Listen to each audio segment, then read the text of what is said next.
Agradecemos a The Ashton Family Foundation, Dorothy Nielsen y al Centro Laura J. Wills para estudios del Libro de Mormón. El Instituto de Becas Religiosas Neil A. Maxwell, en asociación con los estudios religiosos de la Universidad de Brigham Young y BYU Broadcasting, presentan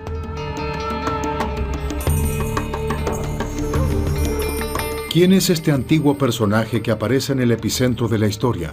¿Es un gran maestro? ¿Un revolucionario? ¿Un profeta? ¿O es realmente el Hijo Divino del Padre Divino? El Salvador del mundo. Buscando contestar estos interrogantes, muchos estudiosos han puesto de lado la divinidad de Jesús y han separado al hombre mortal de aquel Jesús de fe, el Hijo de Dios. Hoy, intelectuales mormones buscarán unir de nuevo la historia y la fe, el estudio científico y la revelación moderna, y así lograr un mejor entendimiento de quién era y sigue siendo hoy Jesús.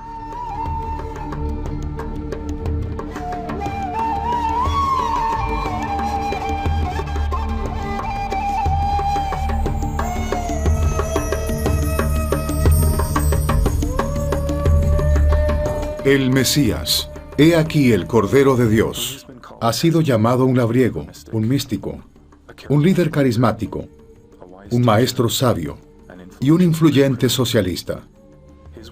Sus palabras se han traducido a casi todos los idiomas y los relatos de sus múltiples milagros se mencionan hasta en las culturas más remotas.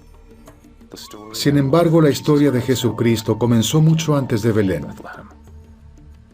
Estudiando los registros bíblicos junto con el Libro de Mormón y Revelación Moderna, podemos apreciar más ampliamente a este Jesús de Nazaret. Para contestar la vieja pregunta de quién es este hombre, debemos viajar al comienzo mismo, a la vida premortal. Un Salvador premortal antes de Abraham. Es sorprendente que hoy en día en el mundo los cristianos no mencionen mucho la existencia premortal, ya que el Nuevo Testamento habla profundamente de esta existencia. Sabemos, por ejemplo, que tenemos fuentes bíblicas y no bíblicas y alternas a la Biblia, así como fuentes ajenas al Nuevo Testamento, que mencionan el principio o el concepto de una existencia premortal. Pero hay fuentes excepcionales que no solo hablan acerca de una existencia premortal, sino que también llegan al punto central de la existencia premortal de Jesucristo.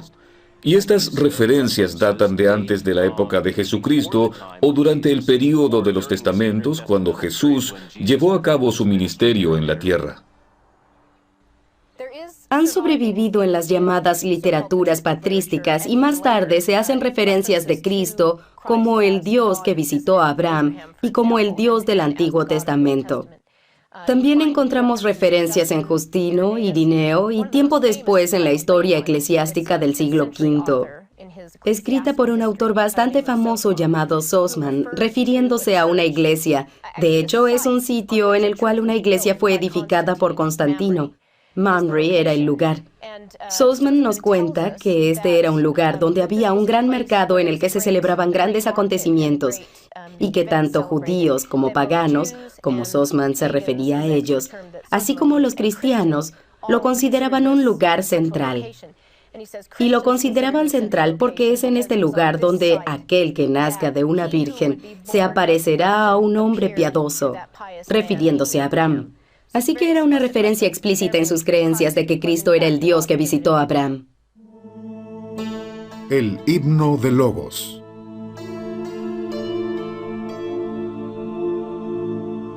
En el principio era el Verbo, y el Verbo era con Dios, y el Verbo era Dios.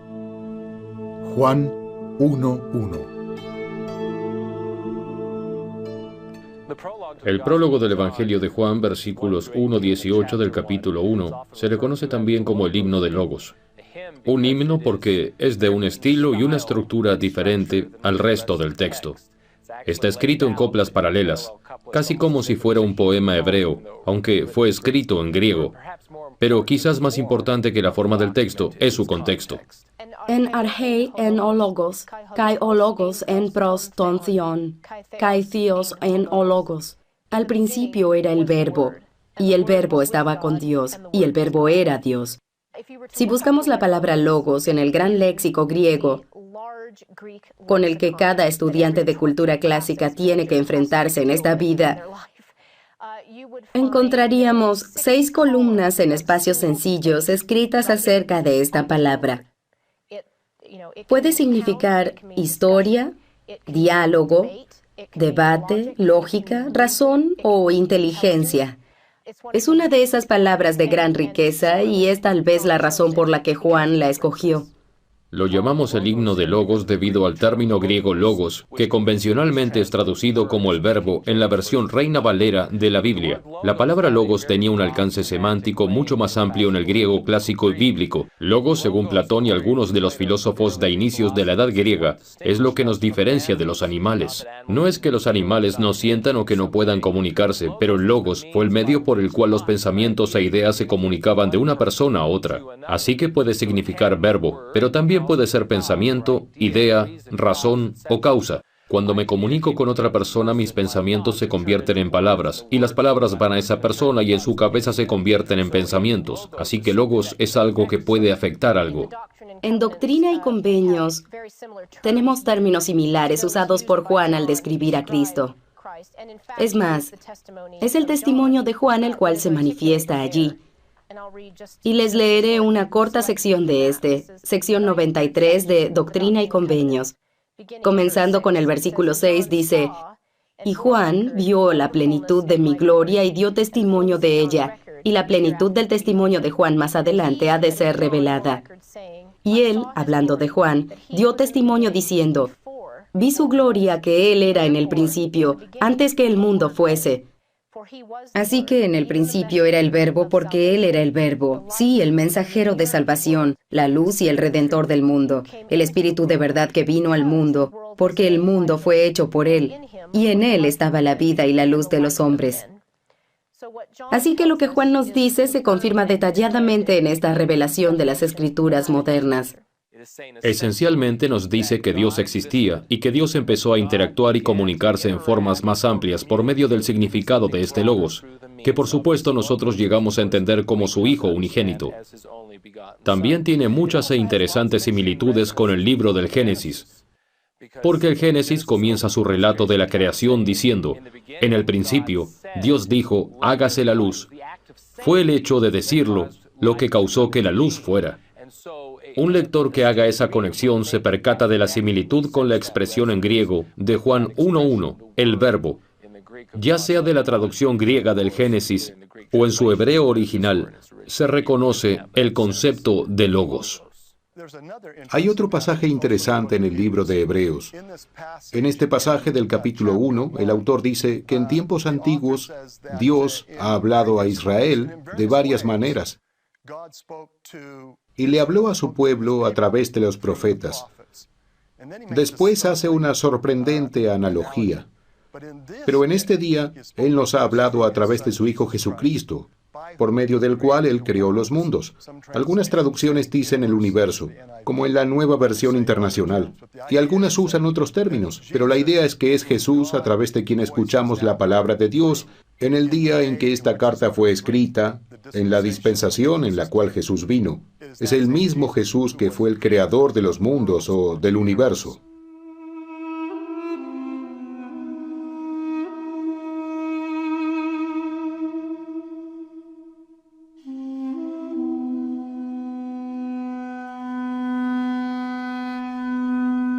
Mar de Galilea.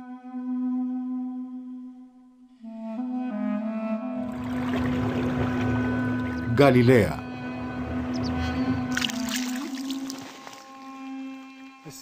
El mar de Galilea. ¿Cómo me gusta venir aquí? A Galilea. El solo nombre trae una multitud de historias del Nuevo Testamento que me gustan. Jesús caminando por sus costas y llamando a los pescadores que lanzaban sus redes al mar. Ven, sígueme. Y redes repletas de pescas milagrosas. Y una de las historias que más me gusta pudo haber ocurrido en un día como hoy, cuando repentinamente surgió una violenta tormenta, como usualmente ocurre en el occidente, allá en Tiberias. Y Jesús, de pie en la popa del barco, en medio de la tempestad, ordenó al viento y dijo al mar: paz, paz, cálmense. Y el viento cesó, y hubo una gran calma. Vemos que Marcos relata una interesante reacción que tuvieron los discípulos cuando esto sucedió. Él dice: y tuvieron gran temor, y se decían el uno al otro: ¿quién es este que aún el viento y el mar le obedecen? Los discípulos habían estado con Cristo por meses y lo habían visto obrar muchos milagros, sanar a los enfermos, devolverle la vista a los ciegos y hasta levantar un hombre de los muertos. Sin embargo, temieron muchísimo cuando vieron que este hombre, por el cual habían dejado sus redes para seguirlo, tenía poder hasta sobre los elementos. Eventualmente llegaron a entender que los elementos y la creación obedecían a Jesús, porque Él mismo es el Señor de la creación.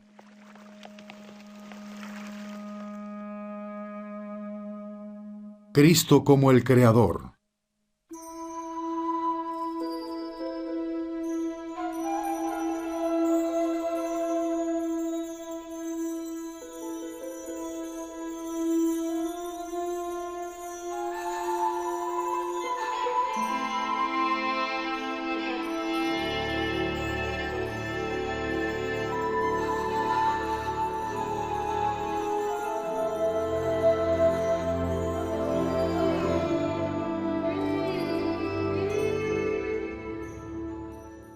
En Colosenses, capítulo 1, comenzando en el versículo 12 hasta el versículo 19, habla de Jesucristo, quien es la imagen del Dios invisible, el primogénito de toda criatura, o, en otras palabras, en griego, el primogénito de toda creación, haciéndonos ver que los cristianos entendían que Cristo era el Creador, el primogénito, nacido y creado antes que cualquier otra cosa.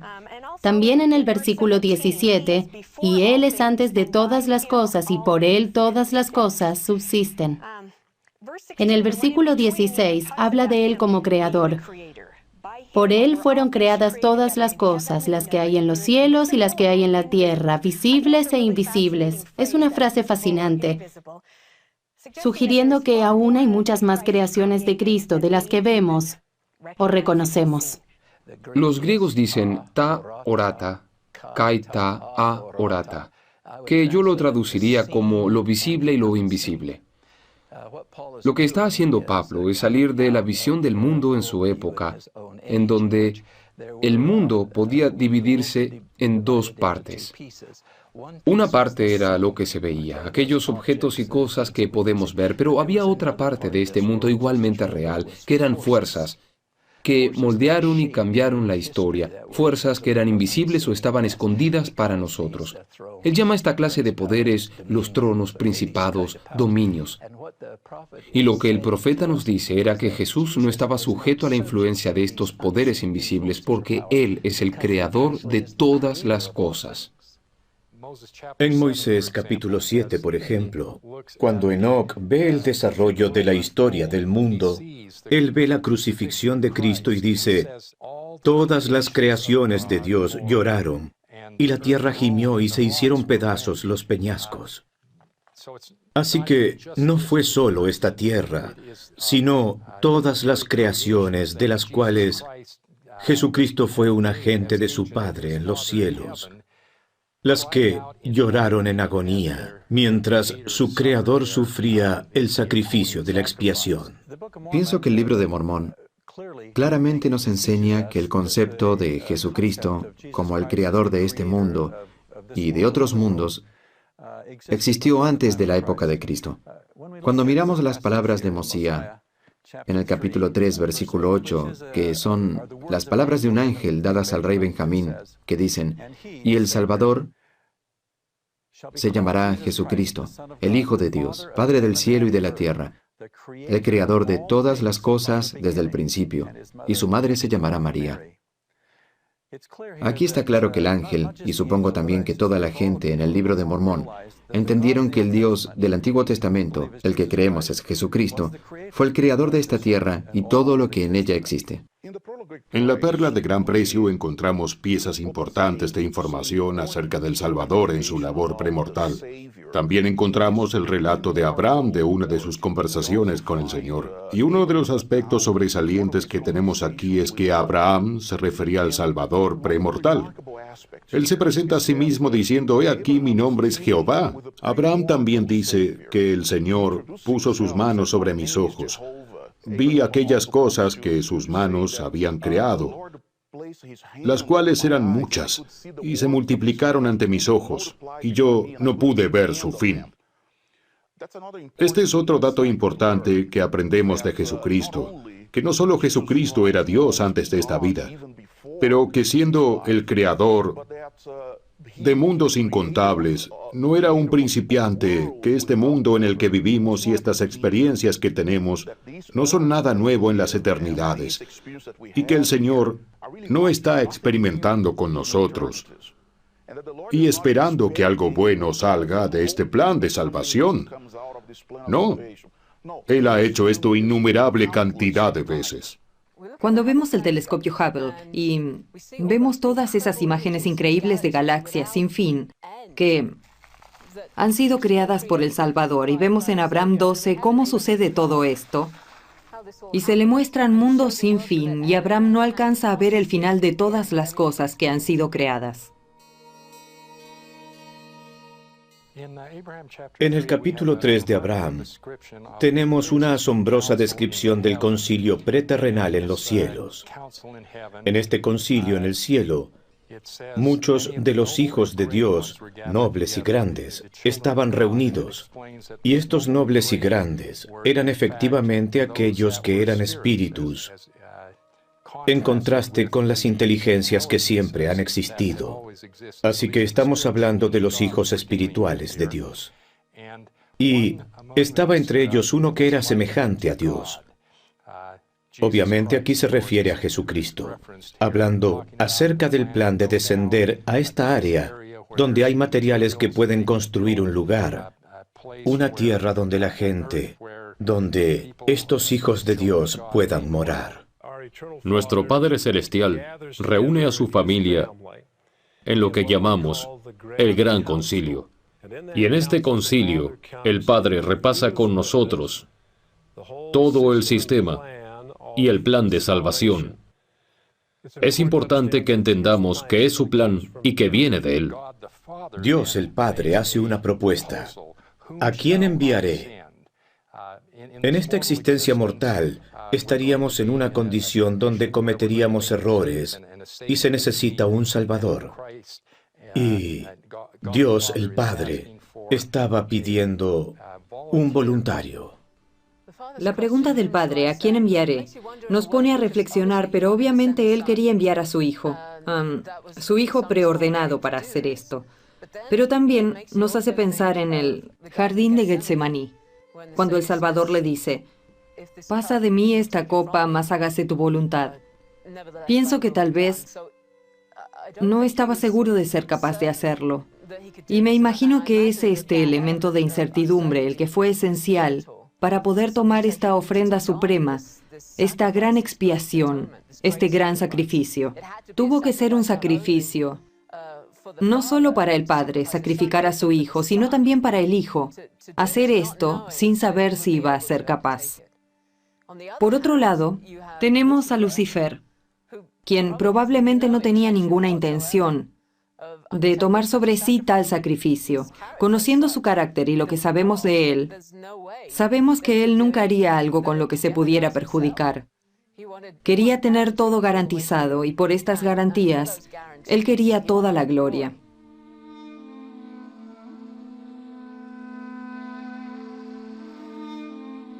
Y hubo una guerra en los cielos. Miguel y sus arcángeles lucharon en contra del dragón, y el dragón y sus ángeles pelearon.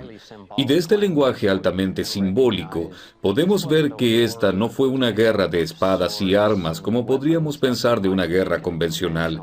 Esta fue una guerra de testimonios. Esta fue una guerra de creencias. El Apocalipsis es extremadamente simbólico, pero simbólico en un sentido que nos confunde.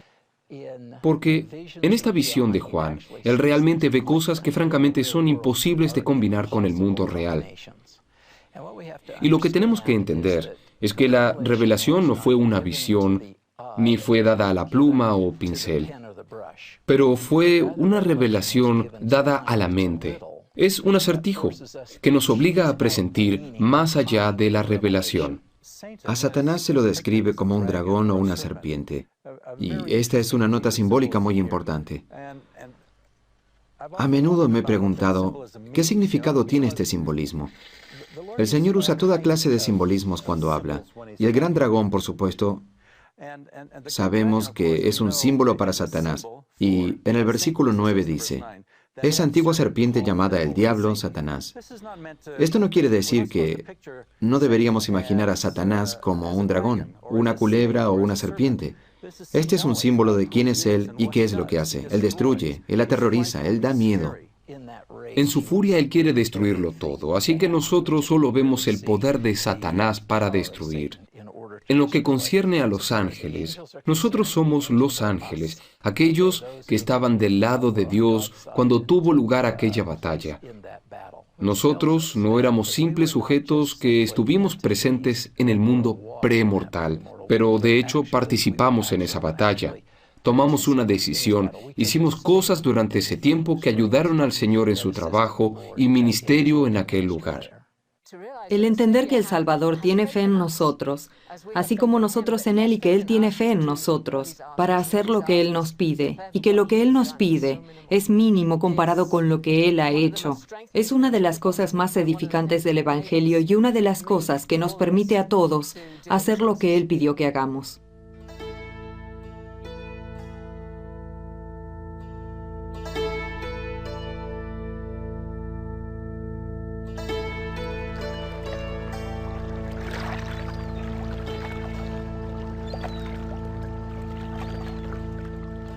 Galilea, cerca de Magdala. Usted recordará que inmediatamente después de calmar la tempestad en el mar, Jesús y sus discípulos desembarcaron en Gadara, o más probablemente como Mateo lo narra, en la región de los Gadarenos, que está precisamente en el lado oeste del mar de Galilea. Allí se encuentran con un hombre que estaba poseído por una legión de demonios. Si recuerdo la historia, este hombre había estado viviendo entre sepulcros, y Marcos lo describe de manera muy interesante. Cuando vio a Jesús a lo lejos, corrió hacia él. Me gusta esta parte. Corrió y le adoró y dijo, ¿qué tienes conmigo, Jesús, Hijo del Altísimo? Me gusta este pasaje. En cierto sentido, ambos eventos, el apaciguamiento del mar y el encuentro con los demonios, testifican la estatura premortal de Jesucristo, porque al reconocerlo los demonios como el Hijo del Dios Altísimo, están expresando algo que sabían desde la preexistencia. Lo mismo cuando calma las aguas. Estas respondían al mandato de Jehová, aquel que dividió las aguas para Moisés y separó las aguas de la tierra en el principio.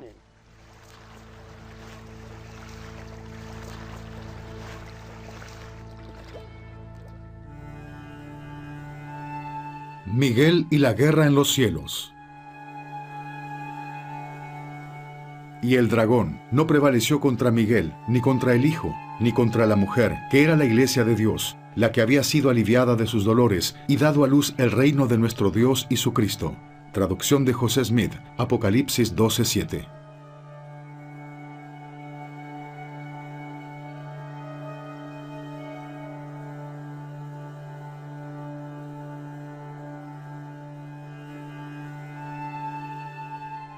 Miguel, por supuesto, como José Smith lo explica, era Adán. Y, curiosamente, su nombre significa el que es como Dios. Miguel fue uno de los nobles y grandes. Él fue el escogido para ser el padre de la raza humana, quien a través de su integridad, fe y preparación fue capaz de llevar a cabo esta gran tarea. Él fue el patriarca de toda la raza humana. Y fue Miguel, esta persona que es como Dios, quien fue escogido para dirigir las fuerzas celestiales contra el dragón o Satanás. Me parece a mí que el Salvador, como usualmente es el caso, delegó parte de su autoridad y mandatos a Miguel en la guerra celestial, porque es claro que Miguel guiaba las fuerzas del bien contra las fuerzas del mal. Pero es la sangre del Cordero, el Salvador, es la expiación la que da la victoria en todo esto. Y es la fe de las personas en Cristo, que Él cumple con esto, que Él realiza la expiación. Esto es lo que gana los corazones hacia Él. Son las palabras de Miguel y sus ángeles quienes ganan sobre las huestes celestiales y le dan la victoria a Cristo en la preexistencia. En Alma 13 se nos da un detalle muy interesante. No nos dice mucho acerca de la guerra misma, pero nos muestra la magnitud de esta guerra. Y esos sacerdotes fueron ordenados según el orden de su hijo de una manera que haría saber al pueblo el modo de esperar anhelosamente a su hijo para recibir la redención. Y de esta manera en que ellos fueron ordenados, habiendo sido llamados y preparados desde la fundación del mundo, de acuerdo con la presencia de Dios, por causa de su fe excepcional y buenas obras, habiéndoseles concedido primeramente escoger el bien o el mal, por lo que, habiendo escogido el bien y ejercido una fe sumamente grande, fueron llamados con un santo llamamiento. Versículo 4. Y así, por motivo de su fe, han sido llamados a este santo llamamiento, mientras que otros rechazaban el Espíritu de Dios a causa de la dureza de sus corazones y la ceguedad de su mente, cuando de no haber sido por esto, hubieran podido tener un gran privilegio como sus hermanos o en una palabra, al principio se hallaban en la misma posición que ellos. Esto esencialmente nos dice que hubo un pleno albedrío en juego en el mundo premortal. Y hubo muchos que optaron por Dios, pero quiero que se den cuenta de la frase, una fe sumamente grande. Y nuevamente regresamos a lo que vemos en el Apocalipsis, que se refiere a ¿qué? Que la sangre de Cristo aún no se ha derramado. La verdad es que Jesús no había hecho la expiación y por esto teníamos que tener fe en la palabra del Padre y fe en la promesa del Hijo, que realmente Él llevaría a cabo la expiación. Lo que pasa en esta guerra celestial es que todos, de alguna manera, lo arriesgamos todo. Lo que dijimos fue, Jesús no nos fallará. Aunque no tengamos un segundo plan, Jesús no fallará. Sabemos que no fallará y por esta razón estamos dispuestos a arriesgarlo todo y luego ir y dar testimonio de esto. Estas palabras poderosas las usamos basadas en esta filosofía. Y nuevamente ganamos. 2/3 optaron por Jesús y estuvieron junto a Él en el lugar celestial. 1/3 de esos espíritus escogieron el plan de Lucifer. Y Lucifer se rebeló, y este tercio de los espíritus decidió seguir el plan de Lucifer en esta rebelión. Esencialmente, la naturaleza de esta rebelión fue que no aceptaron a Jehová como su Salvador. No hay plan B. Así que si usted no acepta el plan de Jehová, no se podrá salvar. Y es por esto que a él y a otros espíritus se les llama perdición e hijos de perdición. Oh blasfemo discurso, falso y vano. ¿Quién oírle en el cielo imaginaría? Y menos de tu boca, ángel ingrato, sobre todos tus pares, generoso. Te ha ensalzado el Señor, y sedicioso impíamente condenas el decreto. ¿Qué Dios con juramento ha pronunciado al Hijo, declarando con regio cetro por justicia ornado, y a los coros celestes ordenando justo rey le confiesen, su rodilla doblando por honor con fe sencilla? John Milton, libro 5, Paraíso Perdido.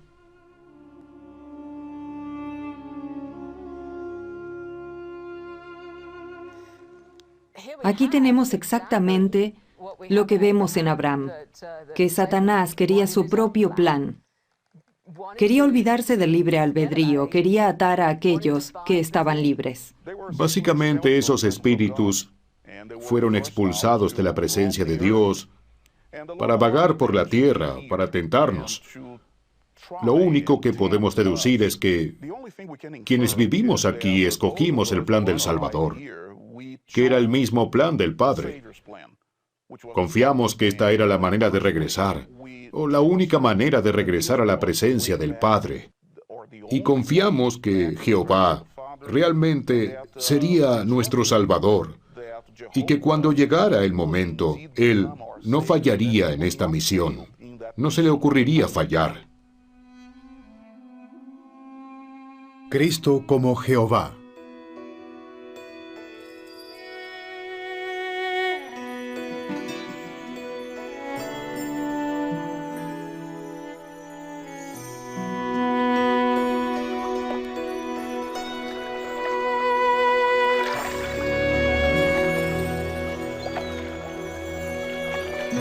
Ein Geb, costa este del mar de Galilea.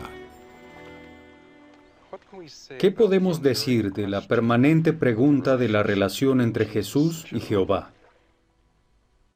Durante siglos, luego de que Jesús caminara por estas mismas playas, muchos académicos cristianos tuvieron dificultad de reconciliar al Dios del Antiguo Testamento con el Jesús del Nuevo Testamento.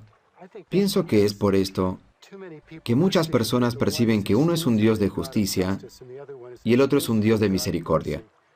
Así que tienen dificultad aceptando que los dos son realmente uno y que éste sea Jesucristo. Sí, muchos académicos sostienen que fue tiempo después que los cristianos, de cierta manera, forzaron la conexión entre los dos para justificar su nueva religión. En la literatura patrística, y por otras fuentes sorprendentes, pienso que podemos confirmar que Jehová, quien da de comer a su gente maná en el desierto, es también el Jesús que da de comer a los 5,000 con unas pocas hogazas de pan y peces no muy lejos de aquí.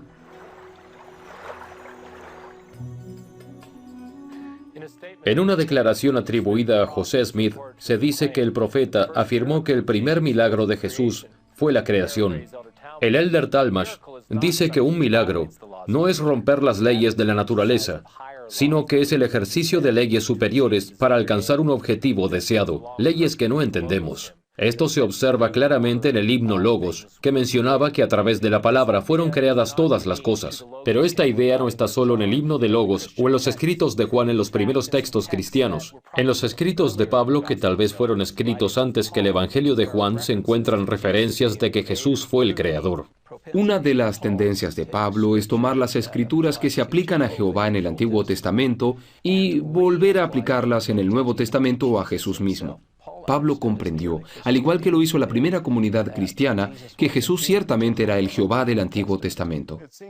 Parece que las citas que Pablo tiene allí, o su alusión en el capítulo 10 del libro de Romanos, es simplemente parte de un debate más amplio de lo que los primeros cristianos habían hablado.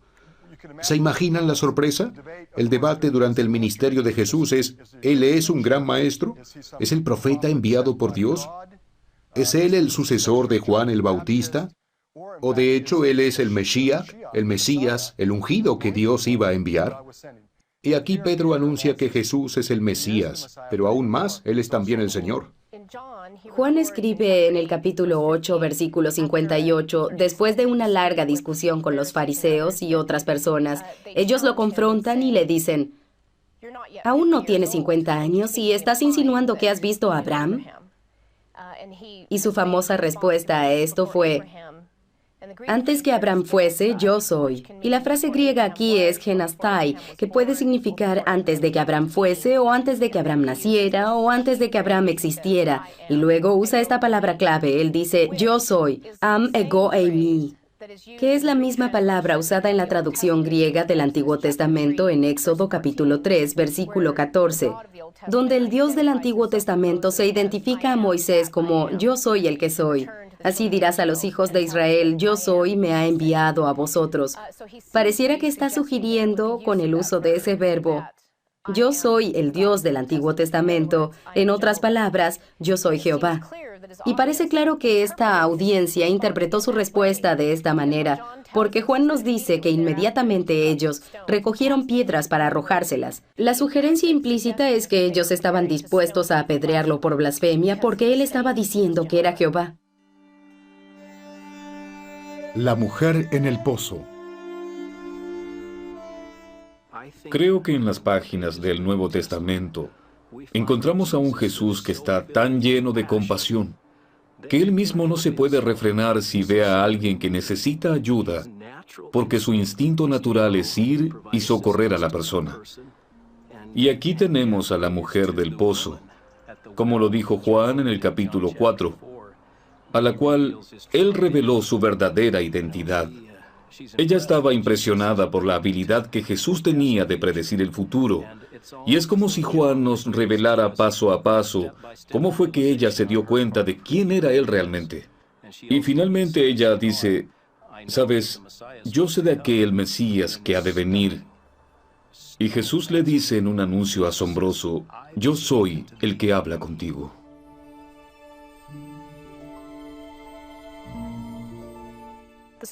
La historia de la mujer en el pozo para mí tiene uno de los significados más característicos de los temas centrales de Juan.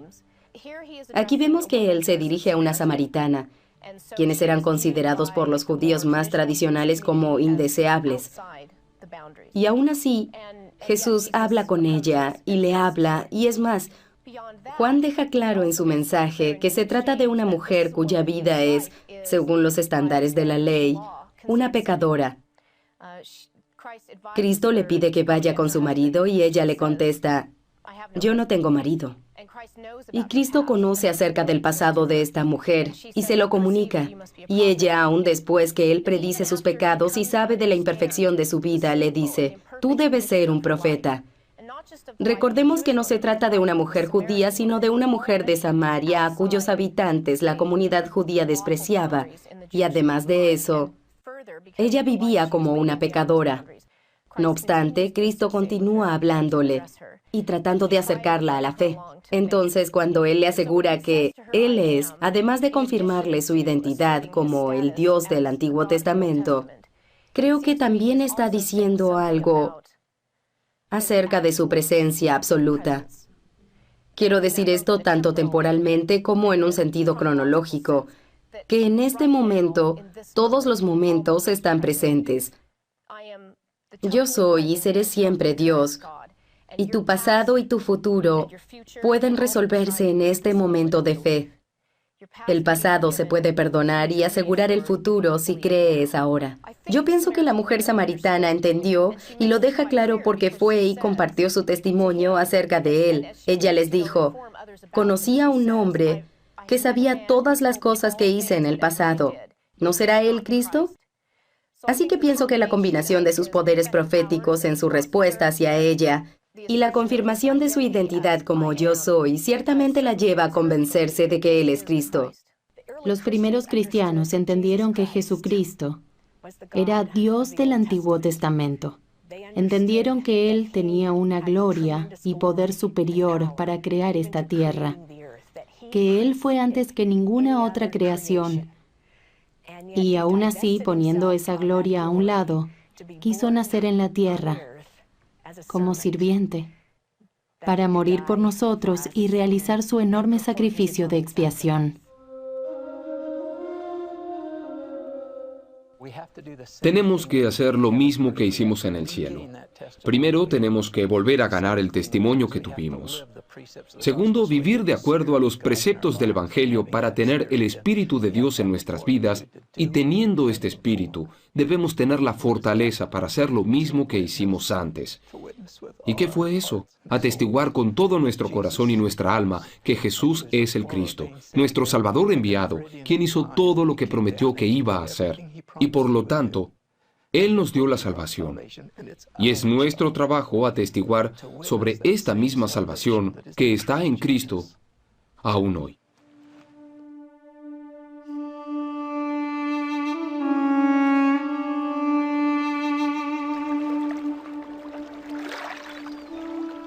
Galilea.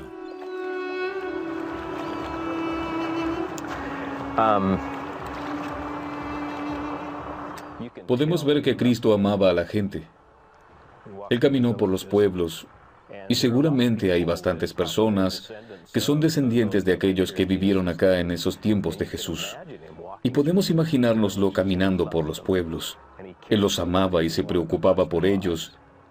Y todo lo que quería era bendecir sus vidas, como si la expiación fuera una salvación global. Es una salvación que llega a todo el universo. Pero cuando vas por estos pueblos, se puede ver que la salvación es individual, que Él está interesado en cada persona como individuo, sus deseos, sus necesidades, sus sufrimientos. Y lo que Él hace es tomar tiempo para curar sus carencias. Como lo hemos dicho, mejor aún se toma el tiempo para sanar completamente a la persona. Y cada individuo redimido forma parte de la salvación universal. En la búsqueda sincera para conocer y entender al Jesús de la historia, al hombre mortal, los santos de los últimos días aceptan las verdades sobre la historia de Jesús, la que se extiende más allá de la fundación del mundo, que antes que Él caminara por los senderos de Palestina, Él era el Jehová del Antiguo Testamento, quien bajo la dirección de su Padre creó los cielos y la tierra y todas las cosas que en ella existen.